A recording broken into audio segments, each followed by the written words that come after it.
Well, welcome back to Second Half Stewardship. Again, we are talking today with Jeff Haanen. If you missed the last episode where we talked about identity and rest and sabbatical, it's really a beautiful conversation. We would love for you to go back and listen to it. Today, we want to pick up and talk about this idea of calling and vocation.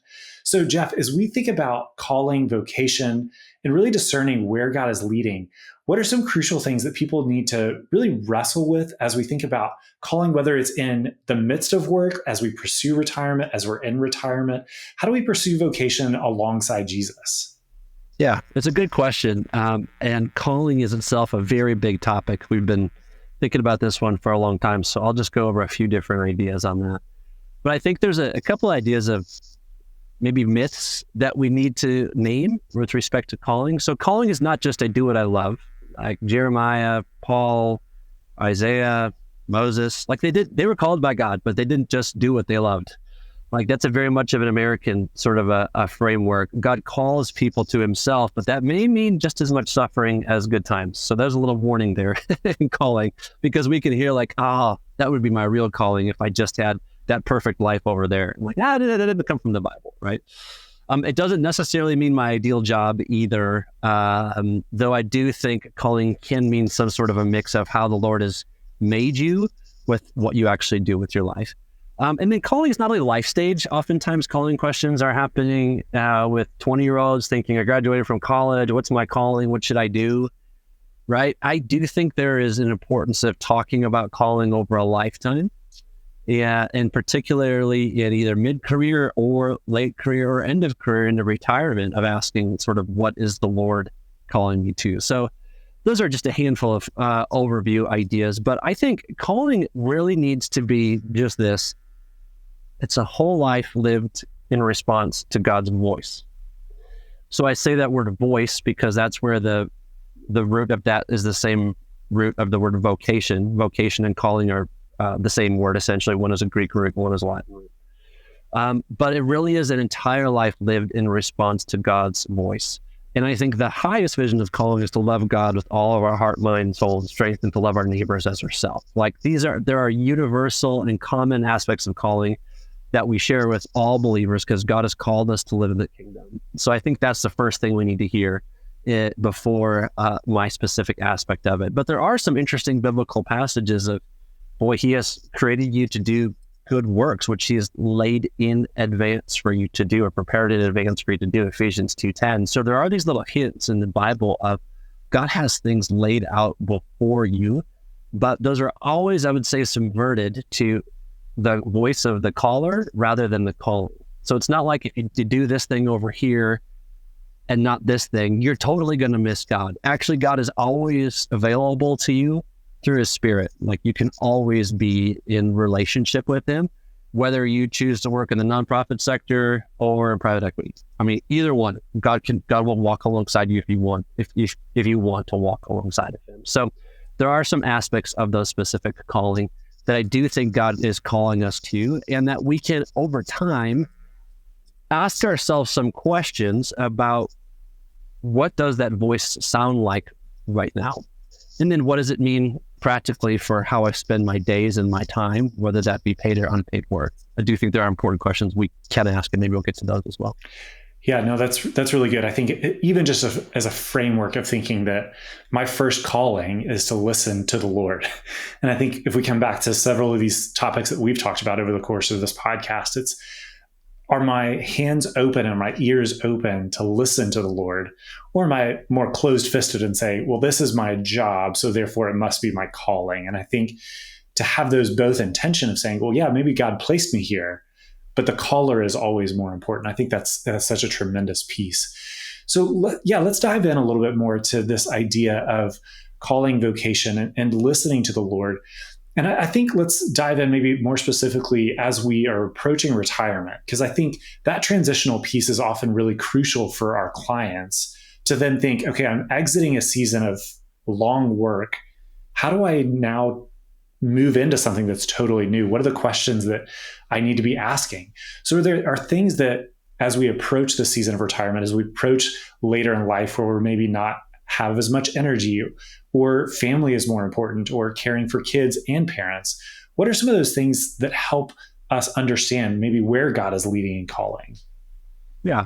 Well, I think there's a few aspects of that. One, I had a friend that interviewed him for the book. His name was Fred, and he said retirement was like fly fishing. He says, now when I catch a fish, I don't need to keep them. I delight in releasing. It's a catch and release. This is what retirement means for me. And what he meant by that is there's a time of accumulating. There's a time of maybe stacking up awards. But there's a time when that just matters less. And almost everybody I talk to in their 60s, they just don't care about that stuff. That was fine for a season, but it's not as important. So I think retirement broadly is the season of wisdom and blessing. There is aspects of letting go. There's aspects of letting go, not all work, but particular kinds of work, like being the big driver, being the leader, doing the heavy lifting of work. And I do think this concept of wisdom and blessing is pretty consistent in the Bible. The patriarchs, for instance, would bless the next generation, speak almost prophetic words over them. And when I see people do retirement well, they think, I do have work to do. There are things, but they find a particular delight in affirming, in challenging, potentially mentoring, and caring for another generation. So I do think there are some seasonal aspects that we could say, generally speaking, in retirement. There is a letting go, but then there also is a taking up, and that taking up oftentimes is relational between somebody older and somebody younger. And I would also say that word elder that we talked about in the last episode, gosh, it was assumed that was connected to wisdom and character and leadership ability, right? The assumed fruit of experience and age. And so when I think of that word elder, there's a real opportunity for people to not just retreat into retirement communities, but to re-engage as people that have been around the block a few times, that do have wisdom, and they're quick to listen, and they're quick to care for, and they're quick to affirm another generation as well. So I do think both of those, the wisdom and blessing piece and the elder piece, are key sort of commonalities in the Bible of what we might call a season of retirement. Yeah, no, that's good. And I noticed in the book that you talked about this idea of intergenerational friendship as opposed to an idea of mentoring. So can you talk us through maybe what's the difference? What are some similarities? Because that was something that resonated with Spencer and I as we read it, is this idea of, okay, mentoring can come with maybe some nuance that is challenging. So talk us through that idea of intergenerational friendship, maybe. Yeah, so the mentoring conversation, it's a good one, but it can be challenging. And the challenge is you sit down, you have coffee once a month, the older person speaks to the younger person gets filled up, the older person goes away, and everybody's supposed to be sort of done, right? Of like, I did what I was supposed to do, I learned what I was supposed to do, and now when can I not do mentoring anymore? Now that's maybe an unfortunate sort of parody of mentoring, but there can be sort of this monodirectional transfer, sort of a vision of mentoring, where I think that's in some ways, it makes sense in Greek mythology, where the word comes from, but I think it makes a little less sense in sort of Christian context, where we're both disciples of Jesus. We're both continually learning from one another, learning from Christ. And so what I wrote about is the idea of intergenerational friendship, is that I think really, really effective mentors, boy, they are very excited to learn from and to be with and to develop a friendship with somebody from another generation, like genuine friendship, rather than sort of a critical look at like, why are they on TikTok or whatever? Like there is some interesting things about other generations. And frankly, the other way too, if you look at people in their 60s and 70s and think they're irrelevant, it's a very impoverished imagination you'd have, I would say.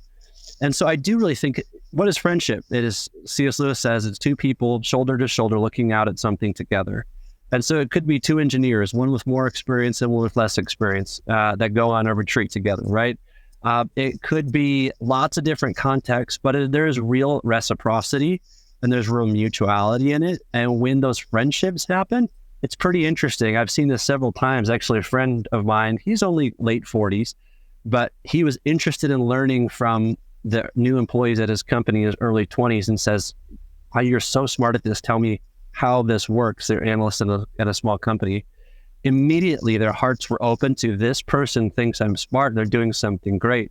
So that younger person, the next time, do you think they were open to hearing the word from the elder, right, in the company? Yeah, they really were. But that requires genuine humility and openness. So I do think that developing friendships with people that are could come from another ethnicity, a different cultural background, different generation, that can be potentially fruitful if you can get past some of the just awkwardness and difficulty of people that see the world a little differently than you do. That's so powerful. And I love especially how you phrased it. Common view being young people need your advice as an elder, but the uncommon being young people want to hear more about your mistakes than your successes. Yeah. Austin and I both have adopted sons, and we got together with another family from church that, probably 15 years older, and their son is in his 20s now.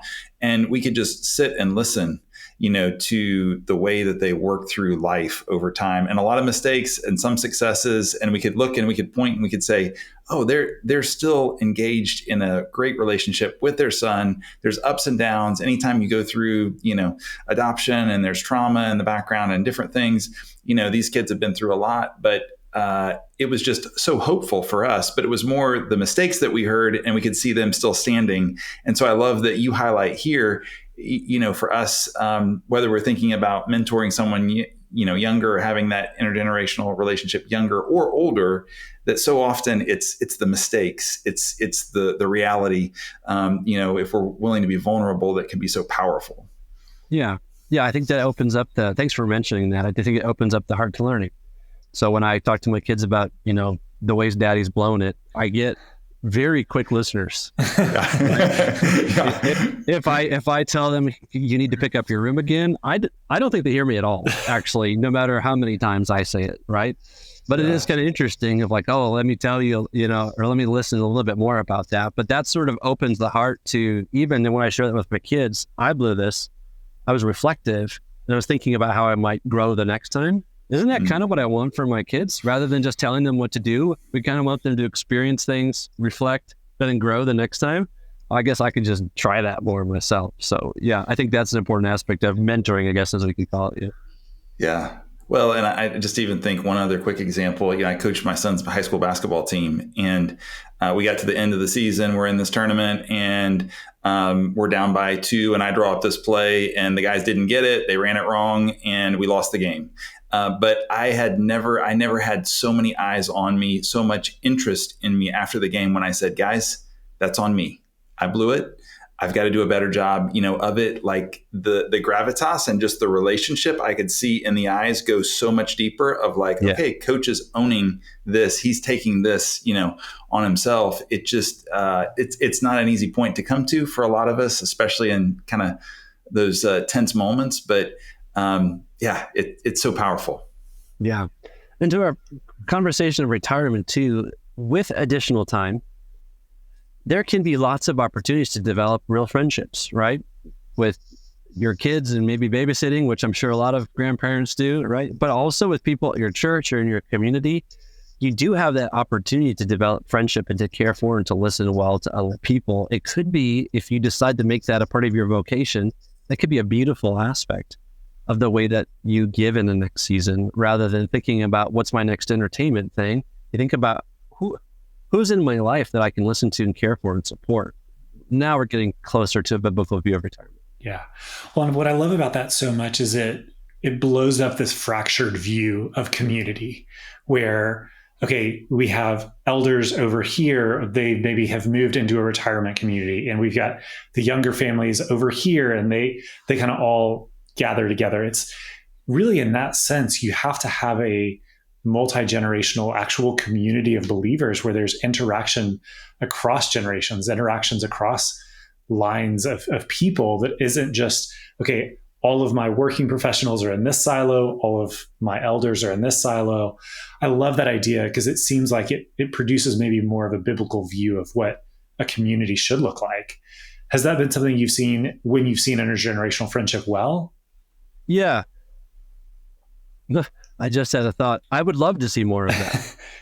A part of the research that I did in the book, I found, what do, generally speaking, when people retire, how do they usually spend their additional time? And there are 2 activities that dominate. One is watching television or screens, and the other one is home maintenance. So, dude, I say that because to do that in a church setting, it takes, you have to be a little weird. So you're not going to live in this particular area where things will be easier for you and everybody does see the world the same way, but you're going to live in maybe a starter home neighborhood and get to know folks, right? And you're going to be the one to have the barbecues over to your place because these young families are tired and would really appreciate a Sunday night to put their feet up, right? It requires a little bit of contrarian thinking to do this intergenerational friendship and the mentoring real well. And I think it's the same in the church as well. So if you're going to volunteer at the youth group, be fascinated and interested and care for people and think they're amazing and bless and affirm before you criticize the belly shirts or whatever. Sorry, I got daughters. So I've criticized these way too many times, but I'm like, I actually have to go through the process of really seeing what's good in people before I think I have even permission to say the things where they can grow as well. So I just wanted to mention that too, because there is sort of the world as it exists with kind of retirement communities. And then there are contrarian decisions we can make. I don't see as much as I'd like to. Yeah. Go ahead, Spencer. I was just going to say, the respect, that you have for someone that will get down with toddlers, who I still remember seeing one of our friends who was in his 70s, sign up for, helping out with 2 and 3-year-olds. But my esteem of him jumped dramatically, just right. Watching him at church go through that once a month, just get down on the floor, with the kids and engage them, play with them, give moms and dads, a season off. But that's really resonated, in what you're saying and just getting involved and rolling up your sleeves. Yeah. There's even some neurobiology there that is pretty interesting, is that young kids, they don't need a fast talker that's going to tell them a bunch of things to do, which is what I sometimes do. It's pretty interesting that they need slow, patient, caring, clear. Elders are very well positioned to do that, even as you slow down. You're going to slow down with age, right? To be able to offer that to young kids, there's, I think, something almost designed there that ought to be as we age, and young children. I think they kind of belong together, actually. Yeah, well, just not waking up in the middle of the night. Nuts to that. No grandparents want that anymore. That's the nice thing about being a grandparent. Yeah. No, yeah. Well, even as you're saying that, it kind of harkens back to something that you mentioned in the last episode that we did. But this idea of part of sabbatical, part of entering this place of rest is so that we know where to re-engage. And I think if we just take the cultural train of a never-ending vacation or the retirement community or whatever it is, that we don't ever ask the question of, Lord, where do you want me to re-engage? And I think that's such a beautiful piece. So talk a little bit more about that re-engagement, whether it's, again, mentoring or any of these other facets. I would just love to hear you talk maybe on re-engagement. Yeah. Well, that looks differently for lots of different people. I'll say that. So vocation is a big word, and it does not necessarily mean full-time employment at a company. It doesn't necessarily have to mean that. It means some sort of vision of committed service that constrains you.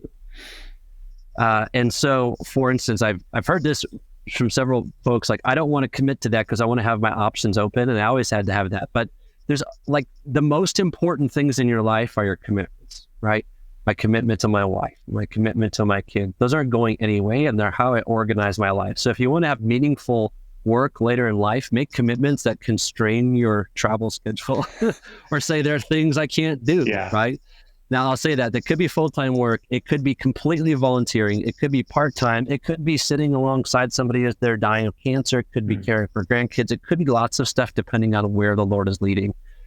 But in the book, I have a handful of questions that I walk through that people could consider as they're thinking about how they want to engage. Practical questions like, what captures your imagination still today? Who are you? What kind of work experience or networks or skills do you have to contribute? What's your stage of life? Be realistic about what you can do and what you can't do. What are your circumstances? Those could be financial or otherwise, right? And this is an interesting one that I got this from a guy named Gordon Smith, who wrote a book called Courage and Calling. He says, what is the cross you've been called to bear? So we're not only called, I think, to lead with our triumphs, but also with our pains and difficulties. And I do think if the cross is true, if this is the center point of the Christian life, there's something about pain and suffering that is the center of redemption. And I think it's probably the same for our lives too. So take a look at what's been most painful and most difficult, and what might that mean for how the Lord is inviting you into this next year. Yeah, that's so good. Well, Jeff, thanks again so much for joining us. I think that picture of when God calls us, we need to be open-handed, and whether that's joy or pain or suffering or mentoring or caring for loved ones, it's such a beautiful thought as we move towards retirement or any next season of life. So really appreciate you coming on with us. Again, if you want to connect with Jeff, you can go to his website, jeffhaanen.com. We'll leave that in the show notes below. But again, Jeff, so pleased to have you on. Yeah, thanks for having me, Austin and Spencer. I really appreciate it. If you found this episode valuable, share it with a friend and subscribe on your favorite podcast platform so that you don't miss the next episode. This content was provided by Second Half Stewardship. We are in Knoxville, Tennessee, and you can visit our website at www.secondhalfstewardship.com. The information in this recording is intended for general educational and informational purposes only and should not be construed as investment advisory, financial planning, legal, tax, or other professional advice based on your specific situation. Please consult your professional advisor before taking any action based on its contents.